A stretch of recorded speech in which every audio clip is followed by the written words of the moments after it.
My grandfather was obsessed with this case. Greg Graven grew up surrounded by the Martin case. His grandfather, Walter Graven, was a Multnomah County detective. His family saved his grandfather's case notes, and they clearly show Detective Graven was convinced of one thing. He believes that it was a homicide and that it would be solved when that vehicle is located.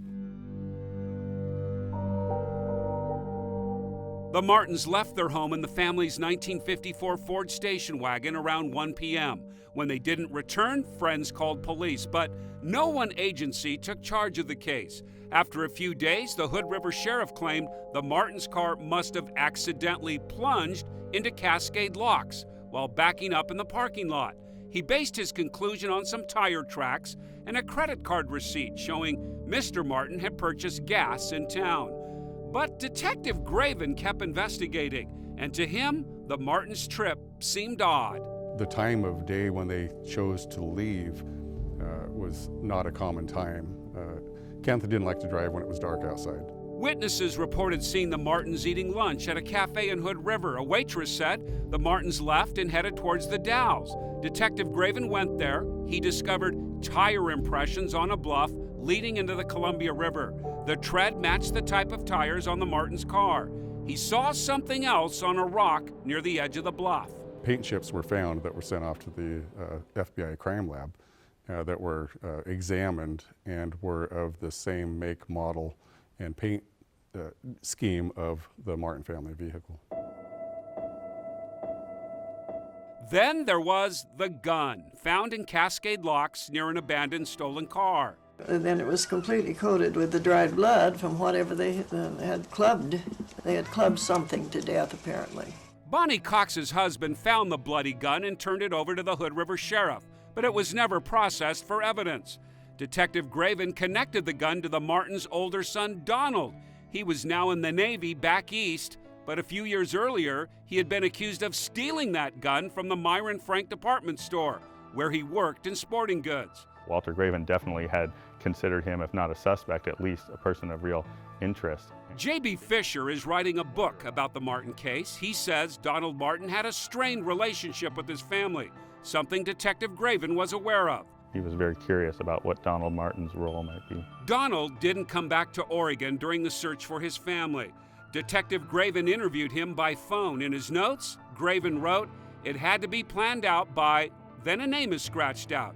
His note continues to read, "No one else with a motive." Using computer photo enhancement, J.B. Fisher determined the name scratched out is Donald. We don't know why or who blacked the name out. We do know Detective Graven's bosses told him, "Leave the case alone." Frustrated, Graven wrote in his notebook, "Even though I can get no cooperation from anyone, there is no murder that can't be solved." Then, in May 1959, 5 months after the Martins disappeared, a barge hooked something below the bluff in the Dalles, where Detective Graven had found the tracks and paint chips. 2 objects were seen floating up from the water, described as bundles of clothing.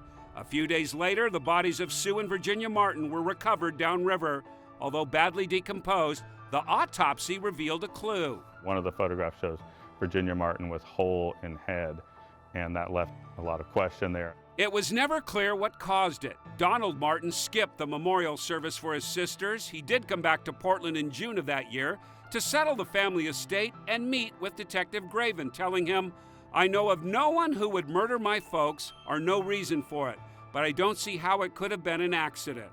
Detective Graven never was able to solve the Martin case. It haunted him the rest of his life.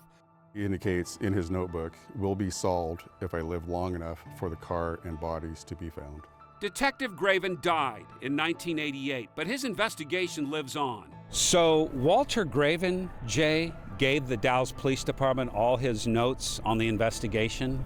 Yes, probably in the mid-'80s sometime. Jay Waterbury and Dan Portwood walk with me along the bluff where Detective Graven believed the Martins' car went into the river. Jay retired as the Dalles police chief. Dan retired as a Dalles police detective. I would love to be able to see if we can get the car up and just see what's there, see if there's any evidence there or anything, but as far as being prosecuted, I don't know. For Dan Portwood, this is more than an unsolved case. I went to school with the 2 youngest Martin girls. That was back in the 50s when people didn't just vanish. Can the Martin family mystery be solved 60 years after they disappeared? Detective Walter Graven's words seem to reach from beyond, pushing for an answer. Grandpa is the last voice for the Martin family, and he wants to be that last voice even still. As soon as we find that vehicle, we will find the Martin family.